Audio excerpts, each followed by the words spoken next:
Astrology simplified Chaure में आपका स्वागत है। आज जो धन योग की श्रृंखला में आज बात करेंगे कुंडली में संपत्ति योग कब बनता है। कुंडली में संपत्ति योग का मतलब ज्योतिषी योग जो बताते हैं कि किसी व्यक्ति को संपत्ति जैसे घर जमीन प्राप्त होगी या नहीं है। यह योग कुंडली के विभिन्न भावों और घरों की स्थिति पर निर्भर करता है। संपत्ति योग के जो मुख्य कारक है चतुर्थ भाव के बारे में बात करें तो यह शुभ भाव कहलाता है।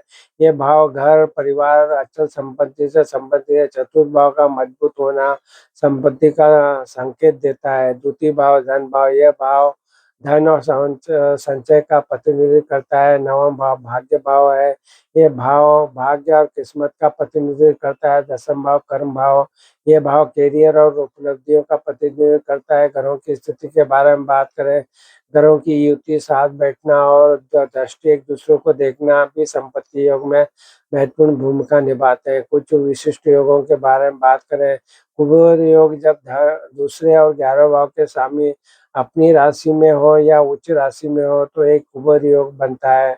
धन योग के बारे में बात करें तो लग्न और दूसरे भाव के स्वामी का शुभ भाव में स्थिति होना धन योग का संकेत देता है।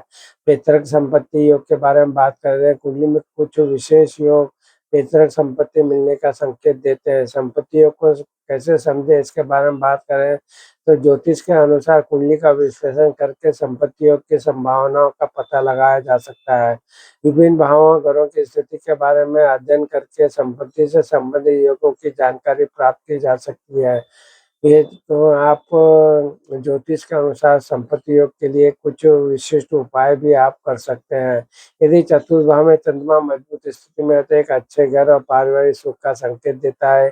यदि मंगल और शुक्र का प्रभाव संपत्ति के भावों पर सकारात्मक होगा तो यह भी आपको संपत्ति प्राप्त करने में मदद करता है। दूसरे और 11 भाव में शुभ ग्रहों का प्रभाव यह धन संचय और लाभ का संकेत देता है। संक्षिप्त में कुंडली में संपत्ति योग एक जटिल विषय है, लेकिन ज्योतिषीय विश्लेषण के माध्यम से इसकी जानकारी प्राप्त की जा सकती है।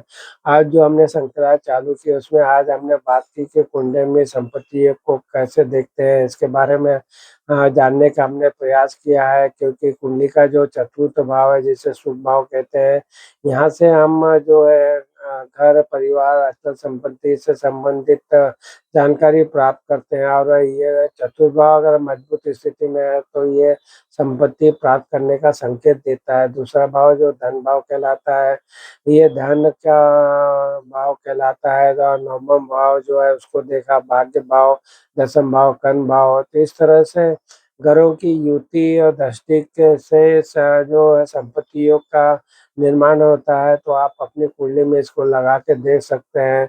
कुबेर योग के बारे में बात करें तो जब दूसरे और 11 भाव के स्वामी अपने जो उच्च राशि में हो या स्व राशि में हो तो ये योग बनता है।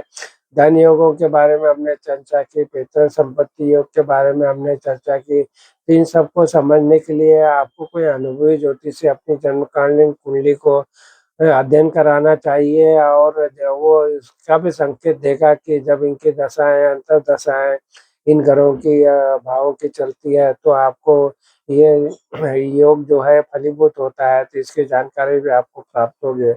आपको हमारे वीडियो पसंद आ रहा है तो हमारे channel astrology simplified by Chaure पे उपलब्ध जो श्रृंखला धन योग के बारे में जारी की गई है तो उसको ज़रूर आप देखिए और उनका लाभ उठाइए। और हमारे चैनल को भी सब्सक्राइब कीजिए। आपने हमारे चैनल को सब्सक्राइब किया, वीडियो को लाइक और शेयर किया, इसलिए आप सबका बहुत बहुत धन्यवाद। प्रणाम प्रणाम प्रणाम।